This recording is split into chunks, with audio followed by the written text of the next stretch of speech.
What's up, guys? Mellow thing. Talking about this last album I put out. It's called Vexxxed II Volume I. So it's a continuation of a album that I had put out in 2020, which was dedicated to my dad. Passed away that year.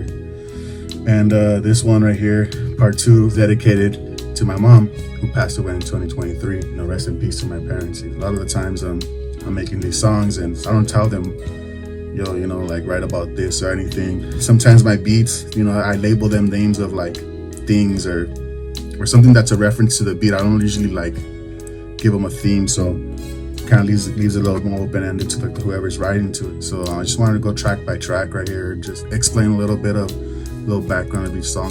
Got them all laid out and shit. So these are all the songs like basically like mixed and mastered and transferred to half-inch tape, then back to digital. 15 tracks in total. You know, some of it's personal to myself, and so I just felt like this was the way to put it out.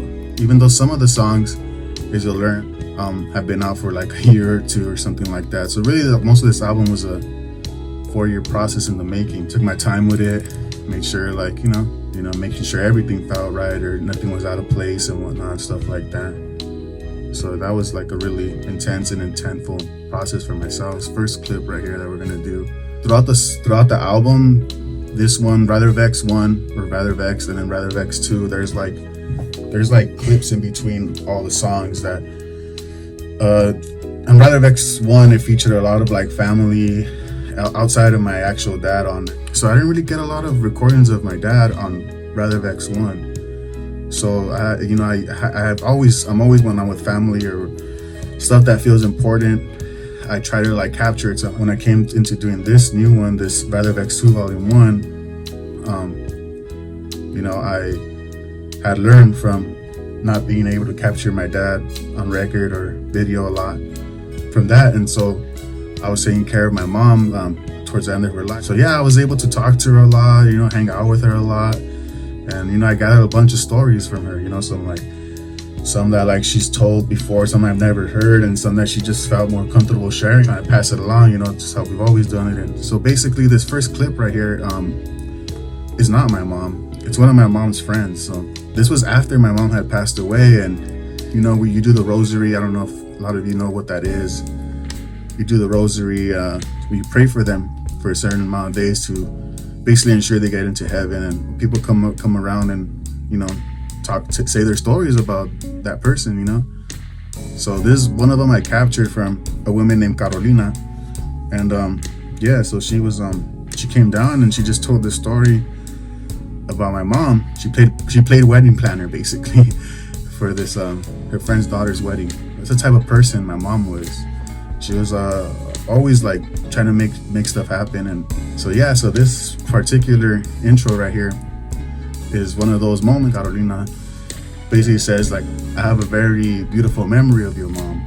She says that her daughter was getting married and she wanted to have a festival, you know, a party. And so she had always known that, you know, you're supposed to have an asada, a tamborazo, a band, you know, and you're supposed to have all these things. And so Carolina, my mom's friend,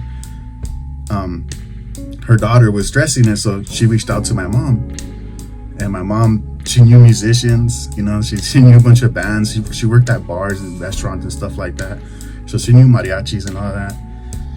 So she knew, you know, and she cooked, you know, so she was able to get the food. She was able to do everything, you know, for the party. Like even, I think they even had it at like somewhere down the block. Like my mom even found the house for them, like a pad for them to have it at. So basically in this story, she's saying the daughter's like, you know, like, I know the wedding's supposed to be like this, but I don't have a lot of time or whatever. And then to where her mom, Carolina, my mom's friend, replied to her daughter like, oh, don't worry, like I know someone who got everything. It's got the music, got the food, got the tables, got everything, you know.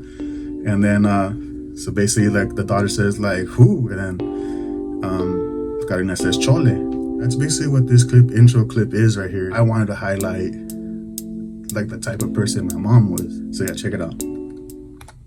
Yo tengo muy bonito recuerdo de ella porque nosotros planeamos la boda en la tarde y todo, y mi mamá siempre decía que una boda tenía que tener asado, tamborazo. No, pues Y de repente dijo mi mamá, no, ya tengo música, ya tengo quien me traiga la comida. Y le digo, bueno, ¿y de dónde? Porque yo andaba ocupada. Dijo, no te preocupes, Chole. So yeah, that's the intro for Rather Vexxed II Volume 1. It's called Chole, you know, in dedication to my mom. The whole album's dedicated to my mom. She's on the cover, and you know, she's right here on this cover right here. Got some tapes if you guys need them. And that goes straight into the first track, which I'll talk about next time.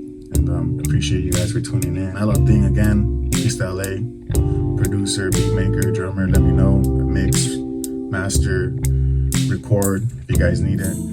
So yeah, hit me up, catch me at Loopers every third Friday at Squires in La Habra, right there doing some beat maker showcases with myself, Eddie Rodden, Juan the Father, Lord Struggle, 2B, the homies Quake Down, Holding It Down hosting, Ian the bartender. If you know Ian, he's on Rather Vexxed too, you know, but he's right there moonlighting as a bartender for Loopers. But yeah, pull up on us, and you know, so I'll see you guys soon.